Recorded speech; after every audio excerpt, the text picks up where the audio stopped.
2024 সালে নবম শ্রেণীর শিক্ষার্থী বন্ধুরা যারা ফাইনাল পরীক্ষা দেবে তাদের জন্য ইতিহাসের একটা গুরুত্বপূর্ণ স্কুলের প্রশ্নপত্র তোমাদের সাথে শেয়ার করব। এর আগে কিন্তু 4টে স্কুলের প্রশ্নপত্র শেয়ার করা আছে, এটা হলে 5 নম্বর। তাই যারা এখনও দেখুনি প্লে লিস্টে গিয়ে দেখে নাও।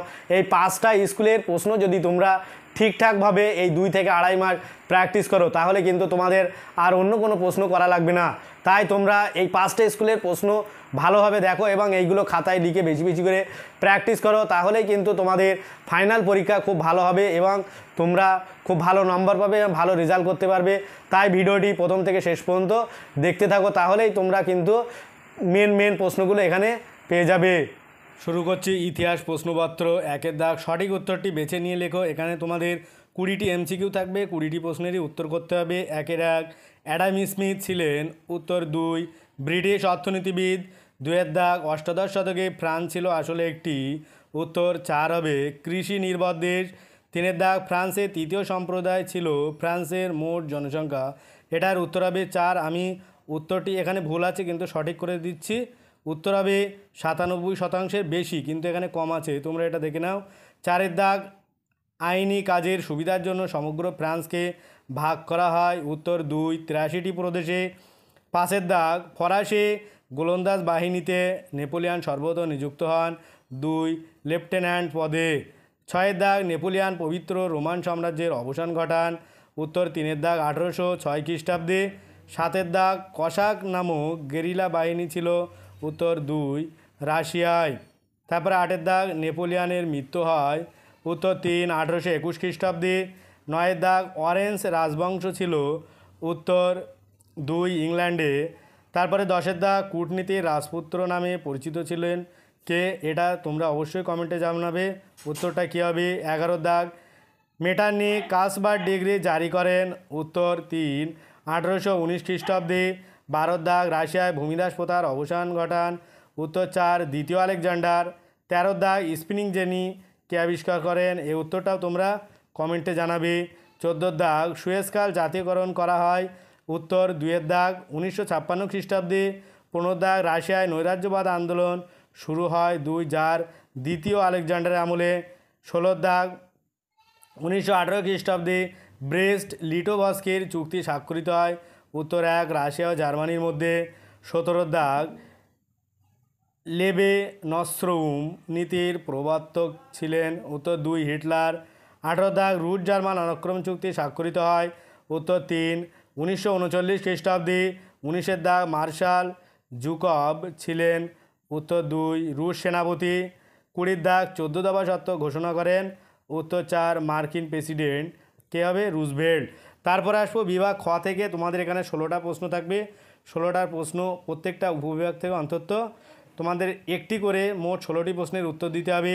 উপবিভাগ ক এর আছে 2-এর 1, মানে একটি পূর্ণবাক্যে উত্তর দিতে হবে। এখানে তোমাদের 6 নম্বর থাকবে। এখানে 4টে আছে। 1 ক্রিমিয়ার যুদ্ধ কবে শুরু হয়? উত্তর 1854 খ্রিস্টাব্দে। তারপরে 2 শিমোনস্কির সন্ধি কাদের মধ্যে স্বাক্ষরিত হয়? চীন ও জাপানের মধ্যে। 3 ডোমা কি? রাশিয়ার প্রতিনিধি সভা হলো ডোমা।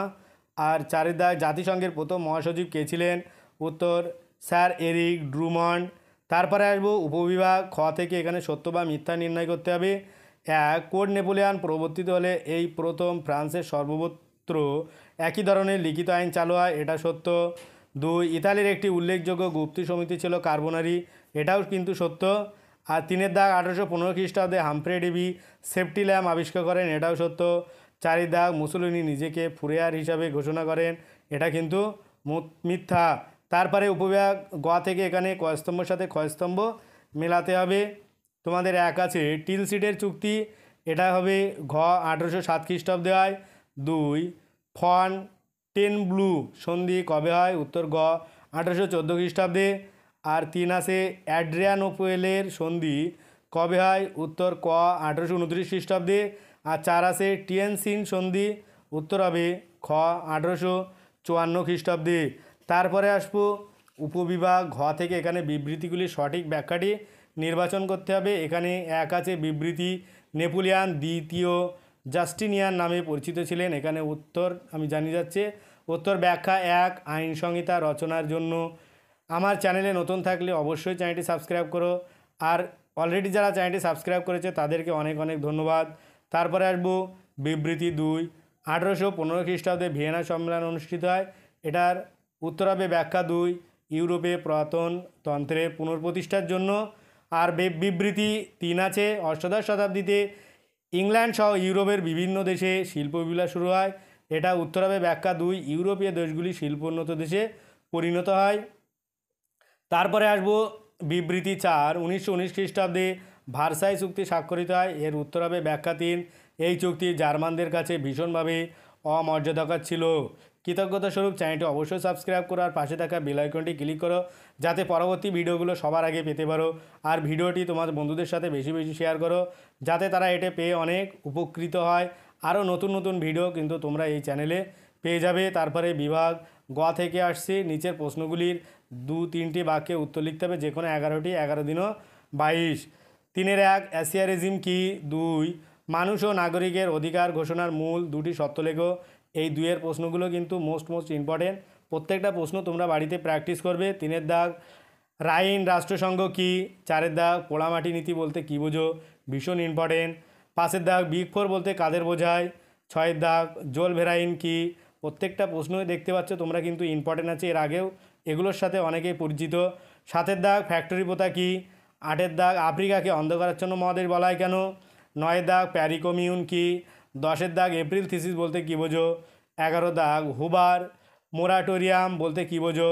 12 দাগ মহামন্দা কি? 13 দাগ রোম বার্লিন টোকিও অক্ষজোট কেন গড়ে ওঠে? 14 দাগ ক্যাশ অ্যান্ড ক্যারি নীতি কি? দেখতে পাচ্ছ প্রত্যেকটা প্রশ্নই কিন্তু তোমাদের কাছে মোস্ট ইম্পর্টেন্ট। 15 দাগ পার্ল হারবারের ঘটনাটি কি? 16 দাগ সম্মিলিত জাতিপুঞ্জ গঠনের উদ্দেশ্য কী ছিল? তারপরে বিভাগ ঘ থেকে তোমাদের 7-8টি বাক্যের উত্তর দিতে হবে, যে কোনো 6টি, 4 নম্বরে 4-6 24। 1-এর দাগ ফরাসি বিপ্লব প্রাককালে ফ্রান্সের কর ব্যবস্থা কীরূপ ছিল? 2-এর দাগ নেপোলিয়ানের জীবনের সবচেয়ে গৌরবজনক কাজের পরিচয় দাও। 3-এর দাগ মেটানিক তন্ত্র ব্যর্থ হয়েছিল কেন? তারপরে আসবো 4-এর দাগ যোগাযোগ ব্যবস্থার উন্নয়নে টেলিগ্রাফ ব্যবস্থার কী ভূমিকা ছিল? প্রত্যেকটা প্রশ্নই কিন্তু ইম্পর্টেন্ট তোমাদের জন্য ফাইনালের। তারপরে 5-এর দাগ ঔপনিবেশিক প্রতিবন্ধকতার প্রভাব উল্লেখ করো। 6-এর দাগ আছে ইংল্যান্ড ও ফ্রান্স কেন জার্মানির প্রতি তোষণ নীতি গ্রহণ করেছিল? 7-এর দাগ জার্মানিতে নাৎসিবাদের উত্থানের কারণ কি? ভীষণ ইম্পর্টেন্ট। 8-এর দাগ উগ্র জাতীয়তাবাদ ও আন্তর্জাতিকতাবাদ বলতে কী বোঝো? প্রত্যেকটা প্রশ্নই কিন্তু ইম্পর্টেন্ট, তোমরা প্রত্যেকটা প্রশ্নই দেখে যাবে। তারপরে আসবো বিভাগ ঙ থেকে 8 নম্বরের একটি প্রশ্নের উত্তর করতে হবে, তোমাদের কিন্তু 3টে থাকবে। এখানে যে 3টে প্রশ্ন দেওয়া আছে তার থেকে আমি বলবো তোমরা 2টো অবশ্যই করবে, 5-এর 1 আর 5-এর 2, এই দুটো কিন্তু মোস্ট ইম্পর্টেন্ট আর ফাইনালে আসার সম্ভাবনা প্রবল। 1 আছে ভিয়েনা সম্মেলনের উদ্দেশ্য কী ছিল আর এই সম্মেলনে গৃহীত মূল নীতিগুলির পরিচয় দাও, এটা কিন্তু ভীষণ ইম্পর্টেন্ট। 2-এর দাগ 1917 খ্রিস্টাব্দে রুশ বিপ্লবের পটভূমি উল্লেখ করো। এই দুটো থেকে তোমরা একটা নিঃসন্দেহে কমন পেয়ে যাবে। তারপরে 3টা দেখে রাখতে পারো, তোমাদের রুশ জার্মান সংঘাতের সংক্ষিপ্ত ইতিহাস লেখো। আজ ভিডিওটি এই পর্যন্ত, পরের ভিডিও পেতে চ্যানেলটি অবশ্যই সাবস্ক্রাইব করো আর পাশে থাকা বেল আইকনটি ক্লিক করো। সকলেই ভালো থাকো, সুস্থ থাকো আর ভিডিওটি শেষ পর্যন্ত দেখার জন্য সবাইকে অনেক অভিনন্দন।